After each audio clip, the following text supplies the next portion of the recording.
স্মরণকালের ভয়াবহ বন্যায় ভাসছে দেশের দক্ষিণ পূর্বাঞ্চলের ১৩ জেলা। এখনো পানিবন্দী আছে ফেনীর ৬ উপজেলা। অপরদিকে গোমতী নদীর বাঁধ ভেঙে নতুন করে প্লাবিত হয়েছে ১৫টি গ্রাম। এখনো ব্রাহ্মণবাড়িয়ার আখাউড়া সীমান্তবর্তী এলাকার জয়নগর দিয়ে ভারতের পাহাড়ি ঢলের তীব্রতায় উপজেলার বিভিন্ন স্থানে মাটি ধসে জনজীবনে দুর্ভোগ বেড়েছে। এখন পর্যন্ত বন্যা কবলিত ১৩ জেলায় ১৩ জনের প্রাণহানির খবর পাওয়া গেছে। বন্যা দুর্গত এলাকায় সরকারের পাশাপাশি বেসরকারি প্রতিষ্ঠান ও ছাত্র সমাজ এগিয়ে এসেছে। উদ্ধারের পাশাপাশি ত্রাণ ও রান্না করা খাবারও বিতরণ করা হচ্ছে। আমাদের জেলা প্রতিনিধিদের পাঠানো তথ্যচিত্রে রোজিনা রোজির প্রতিবেদন। ফেনীর বন্যা পরিস্থিতির আরও অবনতি ঘটেছে। পরশুরাম, ফুলগাজী, ছাগলনাইয়ের পর ফেনী সদর, দাগনভূঞা ও সোনাগাজী উপজেলারও বিস্তীর্ণ এলাকা প্লাবিত হয়েছে। যদিও গতকাল রাত থেকে পরশুরাম, ফুলগাজী ও ছাগলনাইয়ের পানি আস্তে আস্তে কমতে শুরু করেছে, কিন্তু এখনও বিপদসীমার ৯০ সেন্টিমিটার উপর দিয়ে প্রবাহিত হচ্ছে। আবহাওয়া অফিস জানিয়েছে ২৬ আগস্ট পর্যন্ত অতিবৃষ্টি না হলেও বৃষ্টিপাত অব্যাহত থাকবে। এরপর আস্তে আস্তে বন্যা পরিস্থিতি স্বাভাবিক হয়ে আসবে। কয়েকদিনের টানা ভারী বর্ষণে তলিয়ে গেছে পুরো নোয়াখালী। ৯টি উপজেলার সবকটিতেই বসতঘর, গ্রামীণ সড়ক ও শিক্ষা প্রতিষ্ঠান বন্যার পানিতে তলিয়ে গেছে। পানিবন্দী হয়ে পড়েছে ২০ লাখের বেশি মানুষ। বন্ধ ঘোষণা করা হয়েছে শিক্ষা প্রতিষ্ঠান, সেখানে খোলা হয়েছে আশ্রয়কেন্দ্র। নোয়াখালী জেলা ত্রাণ ও পুনর্বাসন কর্মকর্তা মোহাম্মদ জাহিদ হাসান খান জানান, যে কোনো ধরনের জানমালের ক্ষয়ক্ষতি কমাতে ইতোমধ্যে প্রশাসন থেকে প্রস্তুতি নেওয়া হয়েছে। দুর্যোগ মোকাবেলায় ৫০০টি আশ্রয়কেন্দ্র খোলা হয়েছে, ৮৮টি মেডিকেল টিম গঠন করা হয়েছে। মানুষকে আশ্রয়কেন্দ্রে নিয়ে আসতে সহযোগিতা করছে স্বেচ্ছাসেবকরা। সেই সঙ্গে জরুরি সহায়তার জন্য ১৫ লাখ টাকা, ৮০০ মেট্রিক টন চাল ও শিশু খাদ্য মজুত আছে। লক্ষ্মীপুরে টানা বৃষ্টিতে ও মেঘনা নদীর অতিরিক্ত জোয়ারের পানির কারণে নতুন নতুন এলাকা প্লাবিত হয়েছে। ইতোমধ্যে পানি ঢুকে পড়ে প্লাবিত হয়েছে উপকূলীয় এলাকার প্রায় প্রতিটি গ্রাম। এতে তলিয়ে গেছে বসতবাড়ি, মাছের ঘের সহ ফসলি জমি। জেলা প্রশাসক সুরাইয়া জাহান জানান, জেলায় স্থায়ী ও অস্থায়ী মিলে ১৮৫টি সাইক্লোন শেল্টার প্রস্তুত রাখা হয়েছে।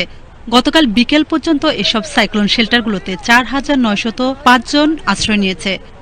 অতিবৃষ্টি ও ভারত থেকে নেমে আসা পানিতে ভেঙে গেছে কুমিল্লা গোমতী নদীর প্রতিরক্ষা বাঁধ। বৃহস্পতিবার রাত ১৫:১২টার দিকে জেলার বুড়িচং উপজেলার শোলনল ইউনিয়নের বুরবড়িয়া নামক স্থান দিয়ে বাঁধটি ভেঙে লোকালয়ে পানি ঢুকতে থাকে। এদিকে বাঁধ ভেঙে যাওয়ার ফলে শোষনল, পীরযাত্রাপুর, সদর ইউনিয়ন সহ আশপাশের বেশ কয়েকটি ইউনিয়নের শত শত ঘরবাড়ি প্লাবিত হয়েছে। বাঁধ ভেঙে যাওয়ার শঙ্কায় সন্ধ্যা থেকেই লোকজনকে নিরাপদ স্থানে আশ্রয় নিতে এলাকায় মাইকিং করা হয়।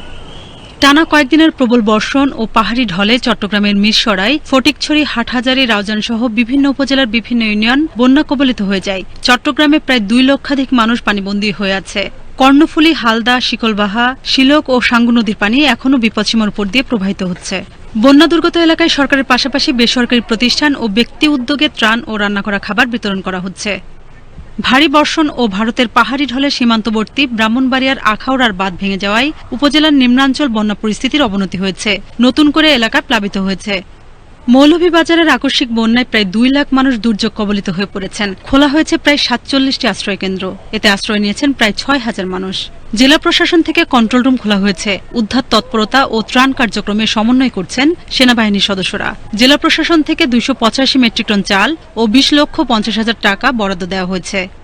আশঙ্কাজনকভাবে বেড়েই চলেছে নারায়ণগঞ্জের শীতলক্ষ্যা, ধলেশ্বরী ও ব্রহ্মপুত্র সহ ৬টি নদীর পানি। শীতলক্ষ্যা নদীর পানি বিপদসীমার উপর দিয়ে প্রবাহিত হচ্ছে। বাংলাদেশ পানি উন্নয়ন বোর্ডের বন্যা পূর্বাভাস ও সতর্কীকরণ কেন্দ্র সূত্রে জানা গেছে, যমুনা নদীর পানি বিভিন্ন পয়েন্টে বিপদসীমার ৬০ সেন্টিমিটার উপর দিয়ে প্রবাহিত হচ্ছে। সোনারগাঁও উপজেলার মেঘনা নদী বেষ্টিত নুনের টেকে রেড অ্যালার্ট জারি করা হয়েছে। উজান থেকে নেমে আসা পাহাড়ি ঢলে বগুড়ার সব নদ নদীর পানি বৃদ্ধি অব্যাহত রয়েছে। পানি উন্নয়ন বোর্ড জানিয়েছে, গত ২৪ ঘন্টায় যমুনা নদীর পানি সারিয়াকান্দি পয়েন্টে ৮৬ সেন্টিমিটার বৃদ্ধি পেয়ে বিপদসীমা ২ সেন্টিমিটার নিচ দিয়ে প্রবাহিত হচ্ছে। জেলার অন্যান্য নদীর পানিও অস্বাভাবিক হারে বেড়েছে। প্রশাসনের পক্ষ থেকে বন্যার আগাম সকল প্রস্তুতি সম্পন্ন করা হয়েছে। চাঁদপুর জেলার শাহরাস্তি উপজেলায় বন্যা দুর্গত মানুষের মাঝে ত্রাণ বিতরণ করা হয়েছে। গতকাল বন্যা দুর্গত এলাকা পরিদর্শন করে অসহায় মানুষের হাতে ত্রাণ তুলে দেন জেলা প্রশাসক কামরুল হাসান। এ সময় অতিরিক্ত জেলা প্রশাসক বশির আহমেদ, উপজেলা নির্বাহী কর্মকর্তা মোহাম্মদ ইয়াসির আরাফাত সহ অন্যান্যরা উপস্থিত ছিলেন। রোজিনা রোজি, বাংলাদেশ টেলিভিশন।